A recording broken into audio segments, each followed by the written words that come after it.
Magic the Gathering is a game that features a vast and continuous multiverse of stories set across countless planes that incorporates numerous themes. One of those themes is horror. With the beginning of October, so begins our countdown to Halloween.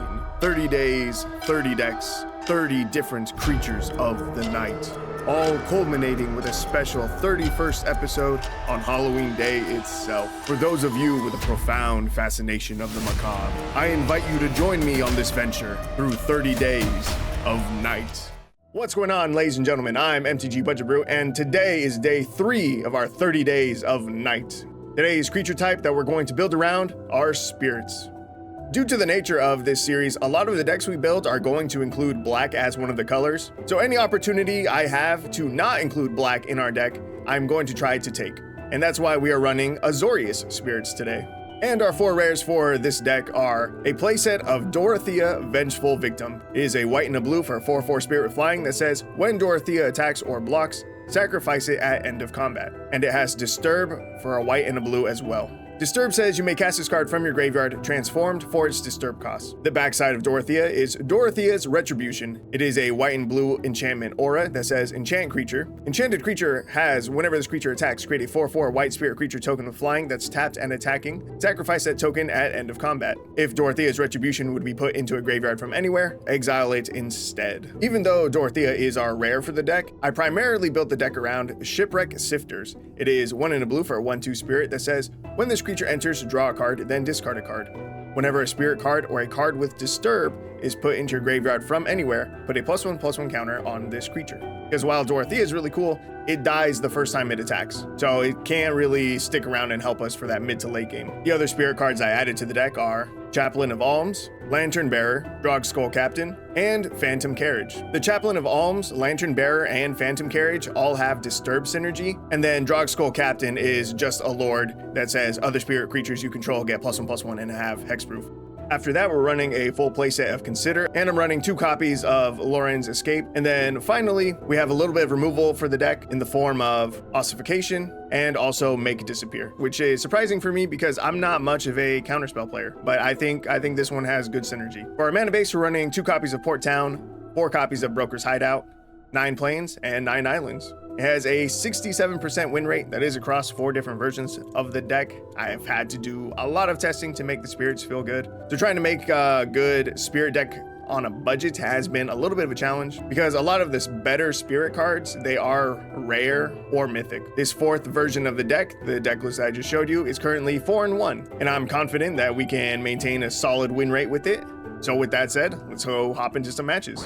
All right, here we are in game number 1, and our opening hand is looking, honestly, it looks amazing. Having double Shipwreck Sifters in our opening hand, very nice.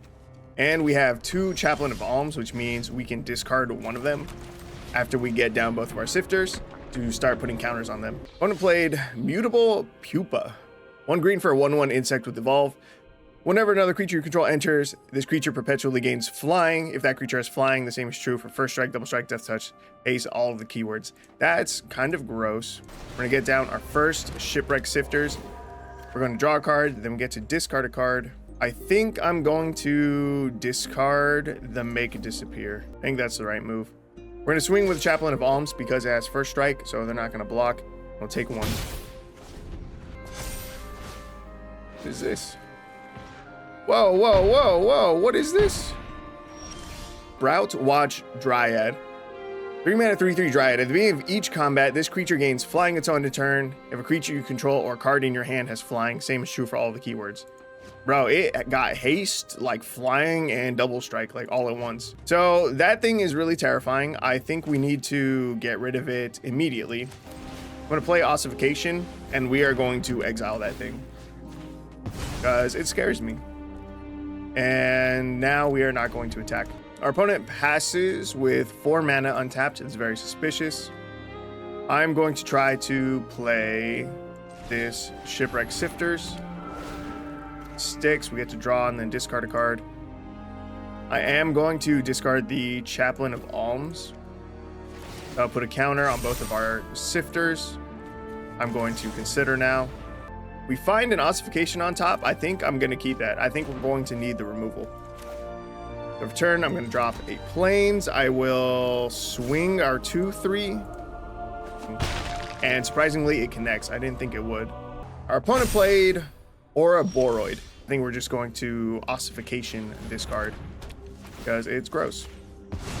This card says at the beginning of combat on your turn, put X +1/+1 counters on each creature you control, where X is this creature's power. It gets out of hand really quickly. So we're going to get rid of that. Unfortunately, our opponent's mutable pupa is really big, and it contests our board. I'm just going to swing Chaplain of Alms. If he blocks and kills it, that'd be great for us, because that would make our Shipwreck Sifters bigger. He does block. That's cool for us. Our Sifters are now both 4/5s, and they now can compete with the pupa for next turn. That's good.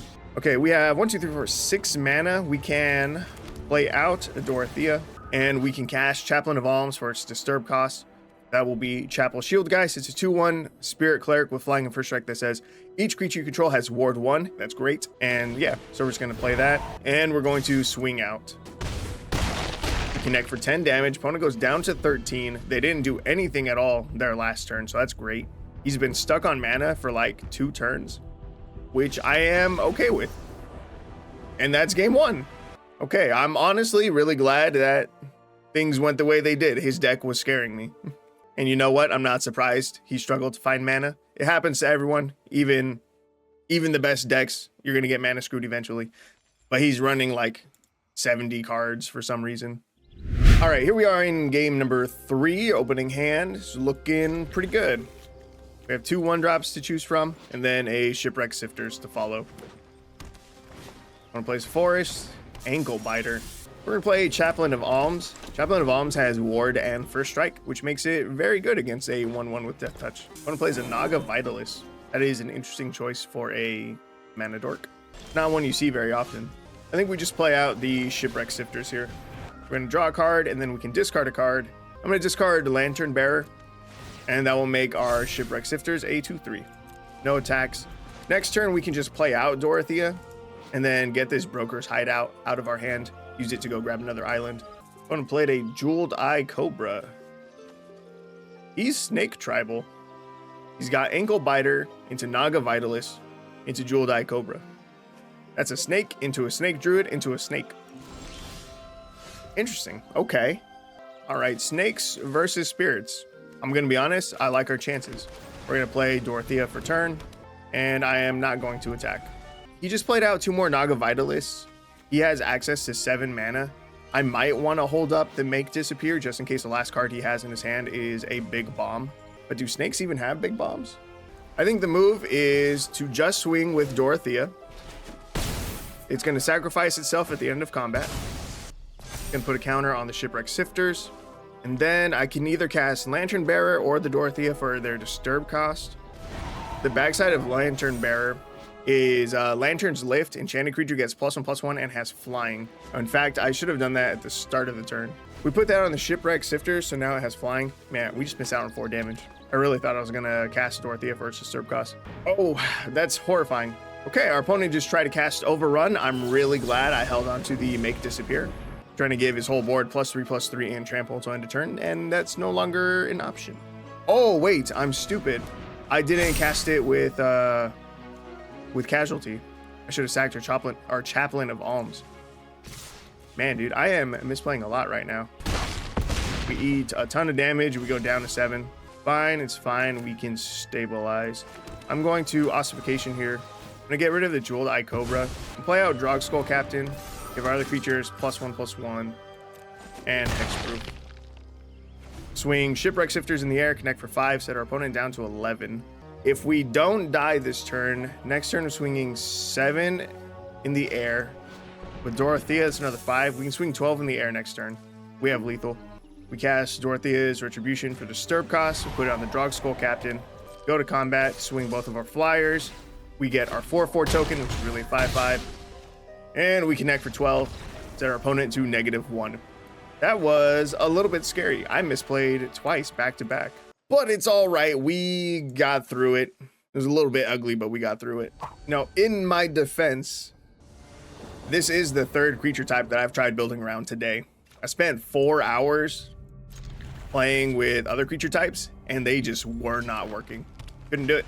Couldn't make them work. Mono green again. Is this the same guy? Am I tripping? Did we just play Cookie Monster? Turn 1, Chaplain of Alms. I feel like we're playing against a lot of green decks. Isn't this like 3 in a row? Like, what is going on? This is our 4th green deck in a row. Dude, what? Why? Why does the game want me to only play against mono green right now? This is game number 5 against mono green. That is ridiculous. Turn 2, we play Dorothea. You want to get Dorothea out before the Shipwreck Sifters. So that way, next turn we play the Sifters, we swing with Dorothea, it connects for 4, then it dies, putting the counter on our Sifters. Our opponent played Tribute to the World Tree, and they have a Nykthos out, which is disgusting. They have access to 4 more mana already, and here we are stuck on 2 lands. We might not even have a land drop for next turn. Play Nyxborn Hydra. Actually, it doesn't matter. I don't care about the Hydra. Yeah, I don't care. We have Ossification in hand. Do I need to get rid of the Hydra now, though? Enters with X +1/+1 counters on it. Enchanted creature gets +1/+1. Oh, it has Bestow. Right now it's a 3/4. No, I don't care about the Hydra. It can't even contest Dorothea. So I'm just going to play out the Shipwreck Sifters. Stick with our game plan. I think I'm going to discard the Drogskull Captain. I'll put a counter on the Sifters. I don't know if it's worth it, but it's what I'm going with. And you know what? I'll swing Dorothea and the Chaplain of Alms. They're going to block the Chaplain. Chaplain will die. That will be another counter on the Sifters. Dorothea is going to die at the end of combat. That'll be another counter on the Sifters. So now it's a 4/5, and it contests their Nyxborn Hydra. I'm okay with that. They play Kami of Whispered Hopes. That card's terrifying, but it's normally only terrifying because it gives them access to a lot of mana. Thanks to their Nykthos, they already have like a bajillion mana, so Kami doesn't really matter too much right now. Play a Hooded Hydra. If I had 4 mana right now, I could just double Ossification their board. Need to Ossification something, right? I guess the Kami? I don't know. And we're going to consider, do I need a 5th land for next turn? I don't think so. Okay, if I swing the Shipwreck Sifters here, he has the opportunity to double block, and I think that puts us in a worse position. So I hold it back. He's swinging his 3/3 Hooded Hydra at us, and I don't know why. There's no death triggers that I can see. Oh, yeah, there was. I'm just stupid. Literally the second line. There's a lot of text on Hooded Hydra. It says when this creature enters with X +1/+1 counters on it. When this creature dies, create a 1/1 green snake creature token for each +1/+1 counter on it. More for 5. As this creature's turn face up, put 5 +1/+1 counters on it. There's a lot of text. All right, I missed the snake tokens, and now we are absolutely screwed. No, I'll just concede. I don't want to play out this game. There's just no way. He's got like 20 mana, and we couldn't even hit a 4th land on curve. I would like to play someone who's not mono green now. I'm gonna close the game and reopen it. Dude, stop putting me up against mono green. 5 games in a row is insane. All right, here we are in another game. Our opponent has Lurrus as a companion. He has the Treasure Hunt sleeves, and he is hard mulliganing. He either finds his combo piece or he concedes. I think he's down to like 1 card right now. I think he's gonna concede. All right, that's a free win. Easy day. He was definitely a Treasure Hunt deck. All right, we're going first, and our opening hand is doing very, very little. We have turn 1 Consider to try and find something to do. And if we don't have anything to do, we have a turn 2 Ossification. Do I take another Consider? I don't want it. I'm just gonna throw it in the graveyard. We find another land. In our top 9, we have 5 lands. That's great. That's exactly what I was hoping for. We top deck a Lantern Bearer, so we're gonna play that. I'm gonna play out Shipwreck Sifters here. We find another land. That's crazy. So I'm gonna discard the land and then swing 1 in the air. Our opponent has 3 white mana up. They have a 2/2. I'm just gonna play out the Drogskull Captain. So now Shipwreck Sifters can swing and contest his 2/2, and we still have Aloran's Escape that we can cast if we want to or need to give protection / Hexproof Indestructible to something. We connect for 4. We set our opponent down to 15. Plays Roaming Throne, which is disgusting. That is a very, very nasty card. He chooses Goblin, which is extremely weird. Why? He's playing mono white so far. Why would he choose Goblin as his creature type? I have no idea. But we're going to cast Ossification. And we're going to get rid of the roaming throne anyway. Let's exile that. Get rid of that headache. Swing out for 6 damage. Does he chump with his 2/2 though? He does not. He takes all 6. All right, opponent goes down to 9. Gonna cast his Virtue of Loyalty. At the beginning of your end step, put a +1/+1 counter on each creature you control, then untap those creatures. Okay, no big deal. He's gonna swing 2 at us. We go down to 14. We go to the end step. His Virtue triggers. 2/2 becomes a 3/3. I could cast Florin's Escape right now to get the Scry. Does that help us? What could I top deck to get us lethal? It would have to be like another Drug Skull. I'm gonna go for it. Oh, thank God we took the Scry. We're gonna top deck another land. We're gonna top deck a Plains. Okay, we find Shipwreck Sifters. This can help us. When this enters, we get to draw a card, then discard a card. We can discard this land that we already had in our hand and hold up, make disappear for next turn. That's really good for us, actually. We're gonna swing Drog Skull Captain and Lantern Bearer in the air. Connect for 4, set our opponent down to 5. We are so close to killing him.